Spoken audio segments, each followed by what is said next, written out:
Hi everybody, my name is Jessica Holyfield. I'm a professional dancer, professional dance choreographer, and dance educator based out of the southeast of the United States. And we're going to be taking a look at Street Dance Girl Fighter Season 1 excerpts from the final episode. This is going to pertain to their round 2 performances. Also, I'm very excited to show this because it is the last time we're going to be seeing some of these groups, and it's also a really great opportunity for us to see where they started to where they finished. And I just really very much enjoyed the entirety of the season. If there is a particular critique that I give or something in my feedback that seems a little bit strange or confusing, good chance it may have to deal with certain context I was addressing from earlier in the episode, because like I said, I've been doing full episode reactions to not just season 1 but season 2 of Street Dance Girl Fighter. So if you are intrigued about my interpersonal thoughts throughout certain dialogues or monologues that take place between members and mentors, you can check it out there. But let's go ahead and check it out.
I really like this.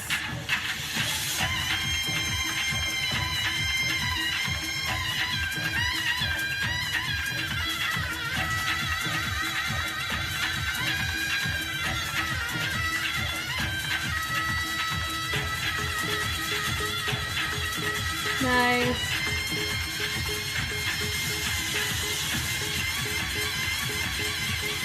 Woo! I love this. Okay, bringing it back from the top. Very, very captivating in this beginning. They set the tone so beautifully here. You know, even how they set it, the formation from the aerial shot. Really great start from them. They come up. Now notice their range. They go up, and then they have a little extra initiation to get it extended up further within their range, and I love that. Diving it down, having the accent with the head to bleed it back around. Love this energy. Boom, doom, really enjoyable to watch. Love that too. Doom, doom, doom, doom. It's syncopated, but still very captivating. They come up, the switch, gorgeous. Yeah. The pull through is just noticing we're still keeping with that bass represented in the center, but they're branching off. It's really great usage of stacking your polyrhythms, but not having one person do multiple polyrhythms. You have people representing the polyrhythms, so that's a really great strategic way of kind of lightening the mental load on your members, but still captivating the fullness of your music. And that's the beauty of having numbers. I love them bringing their arms all the way out and then back towards the inside, having this accent from the center. Love the fullness of fully lengthening through the fingers. Gorgeous. Sliding through. Doom, doom. Love this.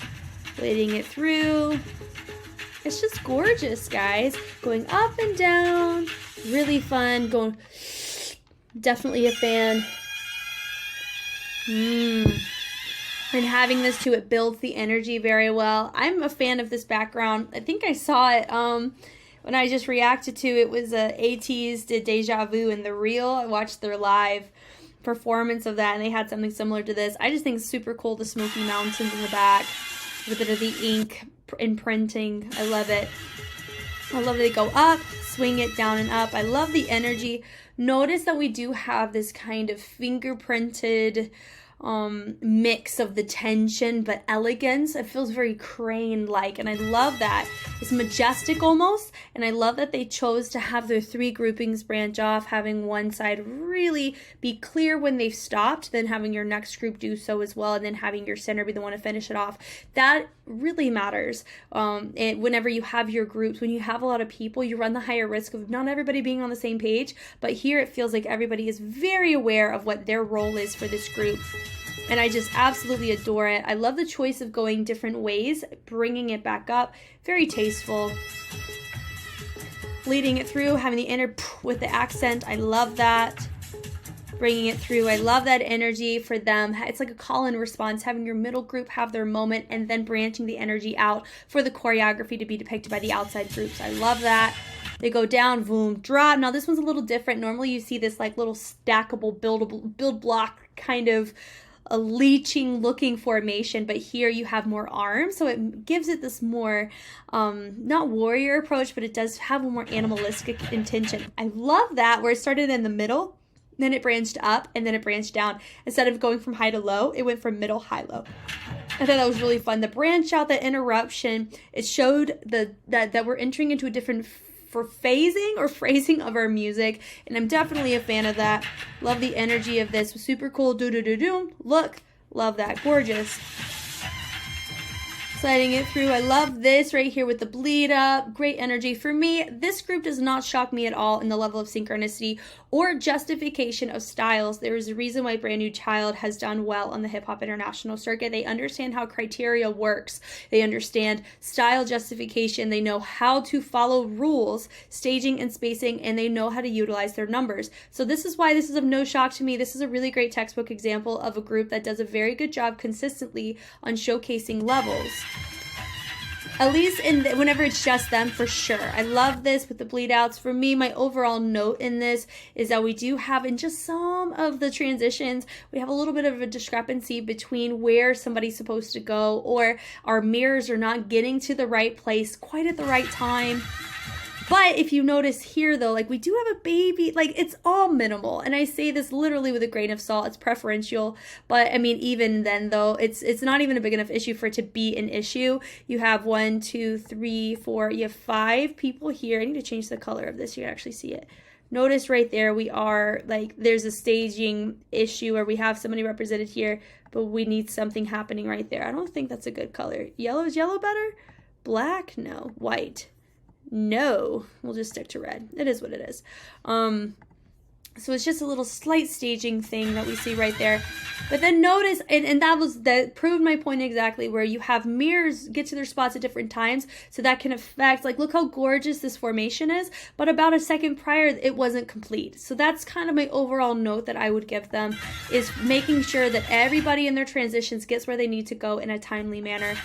I love just the tension, or just the range of the pacing that they're giving in their arm extensions. I love that here. Nice with locking. I love with the twirls, with the locks into just the Scooby-Doos. It's really enjoyable to see this. It's nice. They're building the energy well. Do I feel like some of them may have presented themselves a little bit more muted, especially if this is more of an authentic thing that they do, potentially. But I am very impressed at the fact that we're able to have everybody be able to keep the carriage and essence of their interpretation of a locking posture. And I appreciate that, because it really helps in the sense of something that I really appreciated about Wolflow was they were able to create and carry an authentic hip-hop pocket and posture, obviously because of their discipline, but they were able to do it in a way that was cohesive to their other members. It didn't feel like nobody was out of place. Here, I would extend the same courtesy. Really nice to see. They go up, they bring it in, tailored in with a really nice, powerful finish. And I love the energy they exuded with their yell, their battle cry. It's so nice to see. And I honestly think they should score fairly well with this. This was a really great performance. And I'm looking forward to seeing what the feedback looks like.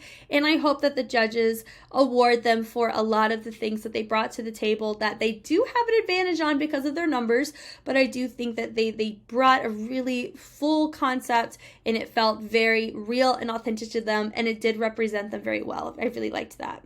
Thank you guys so much for watching. If you want to check out any more full episode reactions of the Street Fighter series, I have been doing full episodes to both Season 1 and Season 2 of Street Dance Girl Fighter. I also have a ton of content that tailors to Street Woman Fighter and Street Man Fighter, specifically certain challenges that didn't make their way to YouTube. I have all of that in a nice pretty folder called Block Content, so you can go check it out there. I also analyze a wider range of content, including D-League from Japan, which is the professional dance crew league, as well as many different types of K-pop groups, and I have quite a few marathons that are actively happening right now, as well as finished. So if you're somebody who likes to binge a lot of analysis and content, hopefully I have something that could interest you there. But if you're okay with just seeing what comes out on YouTube every day, I'm totally welcoming of that, and I always appreciate discussions on both sides. Once again, I am Jess, and I will catch you on the flip side. Bye.